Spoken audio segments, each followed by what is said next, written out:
What's going on, YouTube? This is SG1 Sports, and we're finishing up our series where we look at each Power 5 conference and see which teams were maybe overrated or underrated in 2021. And like I said, really we're just looking at which teams were better or worse than their record would suggest. Sometimes these numbers can tell us a lot. Sometimes maybe they're a little deceiving, but we're going to go through the Pac-12 here and see what the numbers say and how these teams performed in one possession games. So we'll start in the Pac-12 North. Oregon won this division, and you are seeing the overall records here, not the conference records. So we're looking at just the regular season, the 12 regular season games. So Oregon 10-2, Washington State, Oregon State both 6-6, Cal 5-7, Washington 4-8, Stanford 3-9. Just not the way we expected this division to look outside of Oregon. Thought that maybe Washington State would be lower, Washington would be higher for sure. Let's look at how these teams did in one possession games. Oregon was 4-1, so they were really good in one score games. Washington State was 3-2. Oregon State was 2-2, but look at Cal. Cal was 0-5 in one score games. Could have been a much different season for Cal this year. They are kind of the Nebraska of the Pac-12. Not quite 0-8, but 0-5 still pretty bad. And it tells you maybe Cal could possibly surprise some people next year. Washington 3-5. They had a lot of one-score games, and then Stanford was 1-2. How about if they won all of their one-possession games? So this would have been the best-case scenario for these teams. Oregon would have been 11-1. Would have probably went to the Pac-12 championship with a chance to go to the college football playoff. Would have been a really interesting debate with them, with one loss versus maybe an undefeated Cincinnati.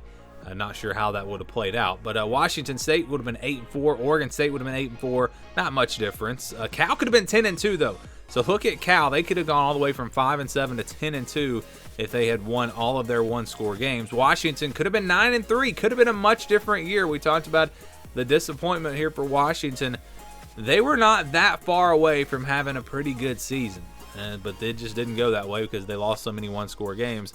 Stanford was 5-7. They would have been 5-7, so they still wouldn't even been to a bowl game. They were clearly the worst team in the Pac-12 North this past season. How about if these teams lost all of their one-score games, at least record-wise, going back to Stanford? They clearly had the worst record. So now, how about if they lost all of their one-score games? Oregon would have been 6-6, so it could have been an 11-1 season, could have been a 6-6 season. They should be pretty happy with 10-2. Washington State could have been 3-9. Oregon State 4-8. Cal, it couldn't have gotten any worse. 5-7 would have been their record because they did not win any one-score games. Washington could have been 1-11. Stanford 2-10. So let's look at what would have happened if these teams had split all of their one-possession games. Oregon would have been 8.5 and 3.5. So I know we can't have a half a game, but they would have been between 8-4 and 9-3. One of those two records. Washington State wouldn't really change much. Oregon State wouldn't have changed anything. Cal could have been 7.5 and 4.5. So looking at it like this, you could make the argument that Cal really was the second best team in the Pac-12 North. I'm not saying that's the case. I'm just saying based off of these numbers, you could make that argument. Washington 5-7 and Stanford 4.5 wins for them. So big picture here, Pac-12 North, what can we take away from this? Oregon was very fortunate to even be where they were this past year. And I think most people would agree with that. The Ohio State win was amazing, and looking back on that, it's still kind of crazy to think about Oregon winning that game because if you look at the teams the rest of the year, Ohio State was clearly a better team than Oregon the rest of the season. A lot of injuries and things for Oregon, I think, hurt them. But again, they were very fortunate to get to 10-2. Could have been a much different year. Could have been an 8-4 type season very easily. And Cal would be the one team that you could say was much better than their record. 5-7, but 0-5 in one-score games. Could have been a much different year for them. They could have been to a bowl game, 7-5, 8-4, somewhere in there very easily. So we'll have to keep a close eye on Cal. Could they be a team that makes a big jump in 2022? In the Pac-12 South, Utah won this division, and they did finish at the top overall record-wise as well, 9-3. UCLA and Arizona State a very quiet 8-4. USC 4-8, Colorado 4-8, Arizona 1-11. How did these teams do in one-score games? Let's take a look at it.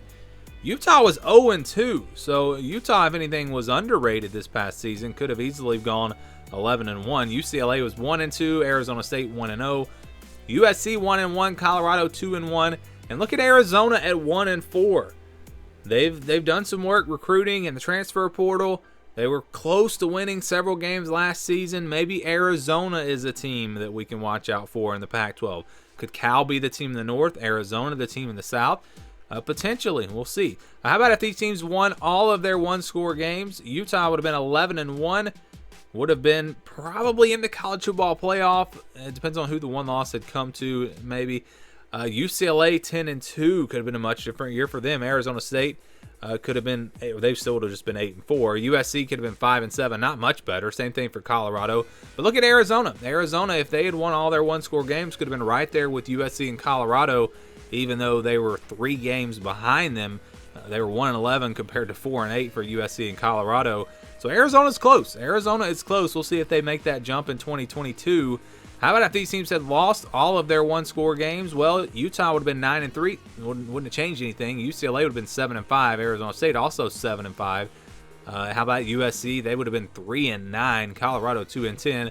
And Arizona 0-12. So just talked about how Arizona could have made it up to possibly 5-7, but they also could have been 0-12. Keep that in mind. Their one win was a one-score game, so they could have been winless very easily in this past season. So if they split all of their one-score games, how would it come out?